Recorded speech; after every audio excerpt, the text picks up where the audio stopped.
चलो मेरे प्यारे बच्चों, गुड इवनिंग। कैसे हो आप सब? बिल्कुल मस्त हो, झकास होंगे। हम लोग इस लेक्चर में लेके आए हैं आपके लिए क्लास 10 के इतिहास। मेरे प्यारे बच्चों, जिस तरह से हम लोग को सामाजिक विज्ञान पढ़ना है, एसएसटी पढ़ना है, जिसको हम लोग सामाजिक विज्ञान कहते हैं। सामाजिक विज्ञान के अंतर्गत 4 गो बुक पढ़ना होता है। ऐसे आपदा प्रबंधन भूगोल के अंतर्गत आ जाता है, ज्योग्राफी के अंतर्गत। ठीक है। ऐसे भी 4 गो बुक, एक इतिहास है, एक राजनीतिक विज्ञान है, एक भूगोल है, एक हमारा अर्थशास्त्र है। ठीक है। तो इतिहास का हम लोग पढ़ेंगे। एक चैप्टर है यूरोप में राष्ट्रवाद, जिसका हम लोग मोस्ट इंपॉर्टेंट ऑब्जेक्टिव क्वेश्चन लेके आए हैं। अगर ये चैप्टर पढ़ ले तो इस चैप्टर से 3 ऑब्जेक्टिव आपके एग्जाम में आएगा। तो 100% मैं गारंटी देता हूं कि इससे एक भी क्वेश्चन बाहर नहीं जाएगा। पूरे के पूरे 3 से 4 क्वेश्चन यहाँ से आपका क्लियर हो जाएगा। चलिए लेक्चर को शुरू करते हैं बिना देरी किए हुए। मेरे प्यारे बच्चों, हम लोग पढ़ रहे हैं क्लास 10 की हिस्ट्री, इतिहास, यूरोप में राष्ट्रवाद। चैप्टर का नाम है WW स्टडी। यूट्यूब चैनल पे सब्सक्राइब कर लीजिएगा। डेली 9 बजे नाइट पे क्लास चलता है, क्लास को मिस नहीं करना है। तो 1 नंबर क्वेश्चन आपके सामने, जर्मनी एवं इटली वर्तमान में किस महादेश में है? जर्मनी एवं इटली जो है वर्तमान में किस महादेश के अंतर्गत आता है? तो मेरे प्यारे बच्चों, यूरोप महादेश के अंतर्गत, यानी कि ऑप्शन आपको बी राइट हो जाएगा 1 नंबर क्वेश्चन के लिए। अगले क्वेश्चन 2 नंबर क्वेश्चन है कि राष्ट्रवाद की अवधारणा का जन्म किस घटना से हुई है? तो राष्ट्रवाद की अवधारणा का जो जन्म है वो बेसिकली फ्रांस की क्रांति से हुआ है, यानी कि ऑप्शन आपको 2 नंबर क्वेश्चन के लिए होगा सी राइट हो जाएगा। अभी तक आपने नोट्स पीडीएफ प्राप्त नहीं किया है तो दिए गए नंबर पर कांटेक्ट कर सकते हो। किसी एक सब्जेक्ट के लिए आपको 99 लगता है, ऑल सब्जेक्ट लेते हो तो आपको 399 लगता है, जिसमें आपको पूरे ऑब्जेक्टिव प्लस सब्जेक्टिव मिलेगा। आप सोचोगे सर 400 रुपया में आपको क्यों दूं? तो मेरे प्यार बच्चों, मैं बता दूं, जिस तरह से आप गेस पेपर गाइड खरीदते हो तो कोई फायदा नहीं है, क्योंकि गाइड गेस का भाषा आप याद नहीं कर सकते हो। यहाँ पे अगर 400 रुपए लग रहे हैं, एक सब्जेक्ट का 99 रुपए, ऑल सब्जेक्ट का 399, जिसमें आपको पूरे science, social science, Hindi, Sanskrit, math सबका objective plus subjective most important VVI question को आपको प्रोवाइड किए जाएंगे, जिसे पढ़कर इजी से आप 400 प्लस कर सकते हो। बस थोड़ा सा मेहनत करना होगा। अब बताओ, अगर आप पूरे महीना मंथली कितना पे करते हो? केवल यहाँ पे 400 में सब कुछ मिल जाएगा। ठीक है। अगला क्वेश्चन देखो, 3 नंबर क्वेश्चन है, मेजनी का संबंध किस संगठन से है? तो बाबा, मेजनी का जो संबंध है किस संगठन से है? ये क्वेश्चन बिहार बोर्ड के 2013-2019 के एग्जाम में पूछ चुका है। तो मेरे प्यारे बच्चों याद रखना, कार्बन आदि से संबंध, यानी कि 3 नंबर क्वेश्चन का सी राइट हो जाएगा। अगला क्वेश्चन 4 नंबर क्वेश्चन क्या कहता है? क्वेश्चन है कि मेजनी ने 1834 में किस संस्था का स्थापना किया था? मेजनी ने 1834 ईस्वी में कौन ऐसा संस्था है जिसकी स्थापना किया था? तो याद रखना, यंग यूरोप संस्था की स्थापना किया था। बी राइट हो जाएगा। मेरे प्यारे बच्चों, इसका ऑब्जेक्टिव प्लस सब्जेक्टिव टोटल आपको मिलेंगे हमारे यहाँ। अगला क्वेश्चन है 5 नंबर क्वेश्चन, इटली एवं जर्मनी का विरोधी देश कौन था? तो इटली और जर्मनी का विरोधी देश कौन था? ऑस्ट्रिया। ऑस्ट्रिया जो सबसे बड़ा विरोधी देश था इटली और जर्मनी का, इसका एकीकरण नहीं होने देना चाहता था ऑस्ट्रिया। ठीक है। ऑप्शन ए राइट हो जाएगा। मेरे प्यारे बच्चों, बगल में दिए गए डेट को जरूर ध्यान रखना। ये डेट आपके बिहार बोर्ड के अंतर्गत पूछे गए डेट है कि कब पूछा गया क्वेश्चन है। 6 नंबर क्वेश्चन है, जर्मनी जर्मन यहाँ पे जर्मन राइन राज्य की निर्माण किसने की? तो जर्मन राइन राज्य की निर्माण जो है किस व्यक्ति ने किया है, यह क्वेश्चन कहा गया। तो नेपोलियन बोनापार्ट ने किया था, यानी कि ऑप्शन आपको बी राइट हो जाएगा। अगले क्वेश्चन की बात कर लेते हैं। क्वेश्चन है, यहाँ पे वियना कांग्रेस कब हुआ? ये क्वेश्चन आपसे कहा गया। तो वियना कांग्रेस कब हुआ था? तो 1815 ईस्वी में हुआ था, यानी कि 7 नंबर क्वेश्चन के लिए ए राइट हो जाएगा। डेली मेरे प्यारे बच्चों 9 बजे क्लास चलता है नाइट में, तो याद रखना 9 बजे नाइट में डेली क्लास 10th का क्लास चलता है। और WW स्टडी यूट्यूब चैनल पर टेलीग्राम और यूट्यूब दोनों सब्सक्राइब कर लीजिएगा मेरे प्यारे बच्चों। और साथ में आप लोग केकेजी क्लासेस भी मेरा एक चैनल है, उसको भी ज्वाइन कर लीजिएगा। और दिए गए नंबर पर कांटेक्ट करके आप पीडीएफ नोट्स को प्राप्त कर सकते हैं, नंबर ग्रुप में ऐड करा सकते हैं। मेटरनिख कौन था? वह मेटरनिख कौन था? तो ऑस्ट्रिया का चांसलर था, यानी कि 8 नंबर क्वेश्चन के लिए ए राइट हो जाएगा, ऑस्ट्रिया का चांसलर था। अगले क्वेश्चन कहता है, यहाँ पे हंगरी की, हंगरी या हंगरी कह सकते हैं, तो हंगरी की राजधानी कहाँ है? तो हंगरी की राजधानी बुडापेस्ट है, यानी कि ऑप्शन क्या होगा? वो सी राइट हो जाएगा। हंगरी की राजधानी जो है बुडापेस्ट है, यानी कि 9 नंबर क्वेश्चन के लिए वो सी राइट हो जाएगा। फटाफट शेयर कर लीजिएगा। अगले क्वेश्चन है, नेपोलियन नेपोलियन साहित्य किस वर्ष लागू हुआ? तो नेपोलियन साहित्य बेसिकली 1804 ईस्वी में लागू किया गया था। तो आपको 10 नंबर क्वेश्चन के लिए डी राइट हो जाएगा। अगले क्वेश्चन की बात कर लेते हैं। आप इस सिडेवा युद्ध किसके किसके बीच हुआ था? तो वह सिडेवा युद्ध की बात करते हैं। तो सिडेवा युद्ध जो हुआ था वो बेसिकली किसके, ऑस्ट्रिया और प्रसा के बीच हुआ था। ऑप्शन ए राइट हो जाएगा। ये क्वेश्चन 2012 और 2014 के एग्जाम में ऑलरेडी पूछ चुका है बिहार बोर्ड के अंतर्गत।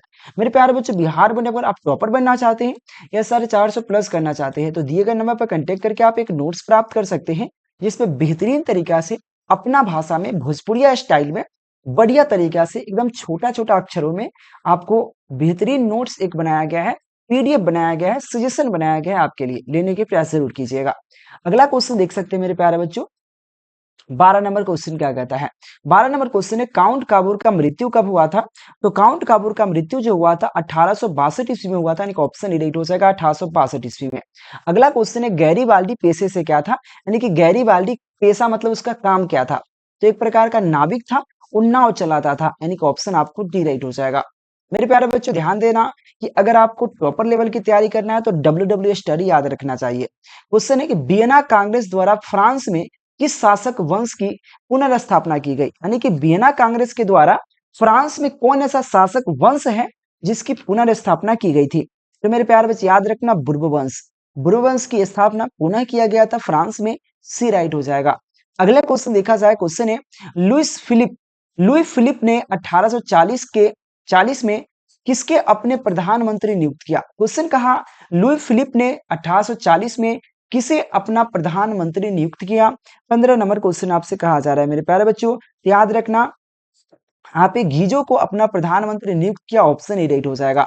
अगले क्वेश्चन की तरफ चलते हैं। 16 नंबर क्वेश्चन क्या कहता है बुआ? 16 नंबर क्वेश्चन है, क्वेश्चन कहता है 1832 में स्वतंत्र यूनान की राजा कौन बना? यानी कि 1832 ईस्वी में स्वतंत्र यूनान की राजा कौन बना? ओटो बना, यानी कि ऑप्शन ए राइट हो जाएगा, ओटो बना था। अगले क्वेश्चन देखा जाए, वर्ष 1853 से 1854 के आप एक क्रीमिया युद्ध में संयुक्त सेना का साथ किसने दिया? हुआ एक युद्ध हुआ क्रीमिया युद्ध, जो बेसिकली 1853 से 1854 के क्रीमिया युद्ध हुआ था। तो संयुक्त सेना का साथ कौन ऐसा व्यक्ति है जो उनका दिया था?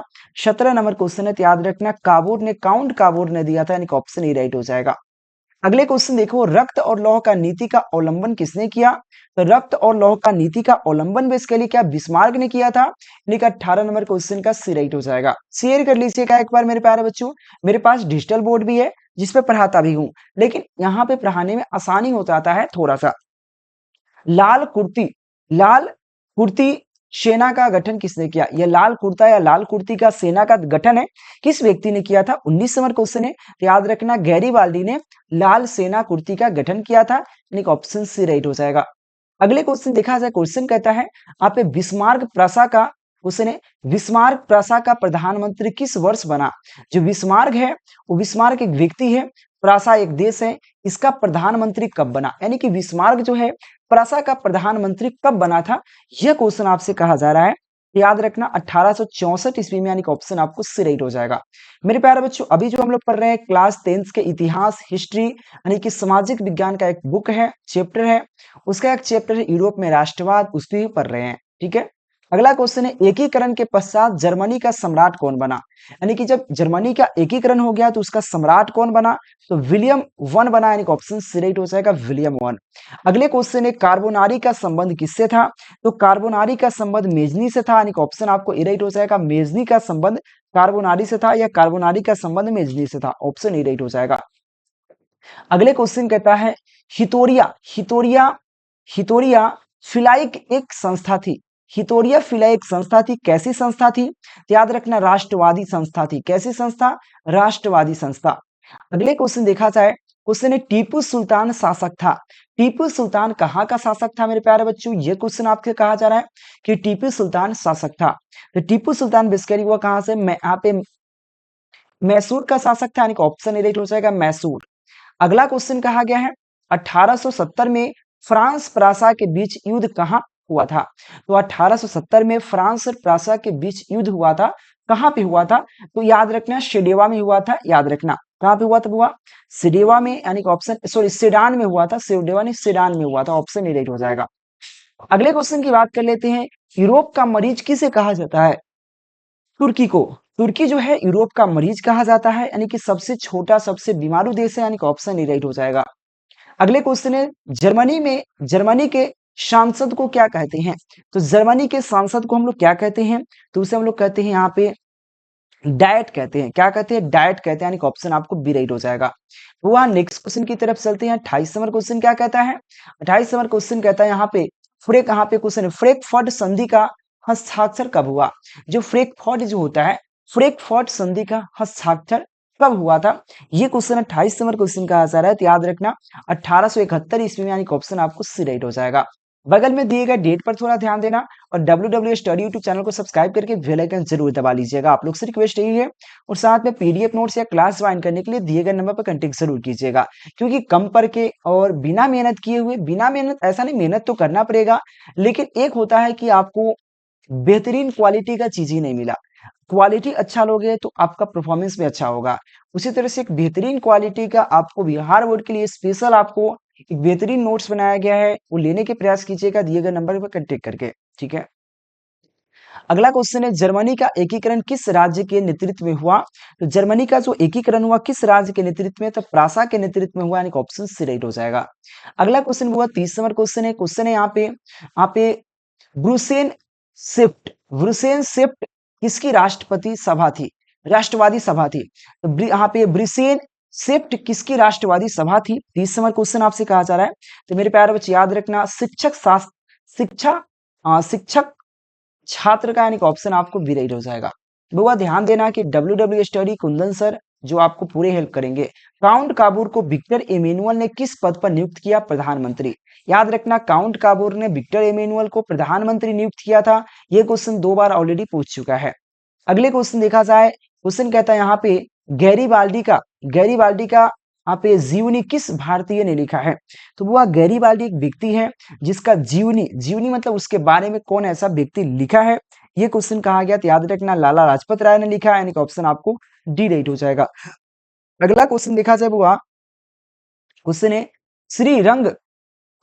श्रीरंगपट्टम में स्वतंत्र का वृक्ष किसने लगवाया? तो श्रीरंगपट्टम में स्वतंत्र का वृक्ष किसने लगवाया था? 33 नंबर क्वेश्चन है, याद रखना टीपू सुल्तान ने लगवाया था, यानी कि ऑप्शन राइट हो जाएगा, टीपू सुल्तान। अगला क्वेश्चन देखो, क्रीमिया युद्ध कब हुआ था बुआ? तो क्रीमिया युद्ध की बात हो रही है, तो क्रीमिया युद्ध कब हुआ था? तो क्रीमिया युद्ध हुआ था, जस्ट मैंने पूछा कि क्रीमिया युद्ध में बेसिकली कौन साथ दिया था? तो क्रीमिया युद्ध यहाँ पे 1853 से 54 ईस्वी में हुआ था, यानी कि बी राइट हो जाएगा। अगला क्वेश्चन कहता है बुआ, अगला क्वेश्चन क्या कहता है कि इटली के एकीकरण का मसीहा किसे कहा जाता है? जो इटली का जो एकीकरण हुआ उसका मसीहा कौन है? ये क्वेश्चन आपसे कहा, तो मेजनी उसकी मसीहा है, यानी कि ऑप्शन राइट हो जाएगा। हुआ नेक्स्ट क्वेश्चन की बात कर लेते हैं। क्वेश्चन कहता है कि जर्मनी के एकीकरण का प्रमुख यहाँ पे वस्तुकार कौन था? तो यहाँ पे जर्मनी का एकीकरण के प्रमुख वस्तुकार उसको बिस्मार्क को कहा जाता है। डी राइट हो जाएगा मेरे प्यारे बच्चों 36 नंबर क्वेश्चन के लिए। अगला क्वेश्चन है कि बिस्मार्क कौन था बुआ? तो बिस्मार्क बहुत प्यारा सा क्वेश्चन कर दिया, याद रखना कूटनीतिज्ञ था। क्या था वो? एक प्रकार का कूटनीतिज्ञ था, यानी कि 37 नंबर क्वेश्चन के लिए डी राइट हो जाएगा। मेरे प्यारे बच्चों, मैं आपको डेली में क्लास लेकर सपोर्ट करने का प्रयास करता हूं, तो आपका कर्तव्य बनता है मेरा भी सपोर्ट करना, तो चैनल सब्सक्राइब कर लीजिएगा। यहाँ पे इटली के एकीकरण में निम्नलिखित में से किसका यहाँ पे संबंध नहीं है? तो इटली के एकीकरण में बेसिकली किसका संबंध नहीं है, यह क्वेश्चन आपसे कहा जा रहा है मेरे प्यारे बच्चों, जो कि मोस्ट इंपॉर्टेंट है आपके लिए, ध्यान देना। ठीक है, तो यहाँ पे इटली के एकीकरण में निम्नलिखित में से किसका संबंध नहीं है, ये क्वेश्चन आपसे कहा जा रहा है। तो 38 नंबर क्वेश्चन के लिए बुआ ये राइट हो जाएगा, बिस्मार्क का ऑप्शन ये राइट हो जाएगा। नेक्स्ट क्वेश्चन है, देखो बुआ, जस्ट आपसे क्लास लेते लेते एक बच्ची ने जस्ट अभी 400 पेमेंट करके नोट्स परचेज की है। चलिए,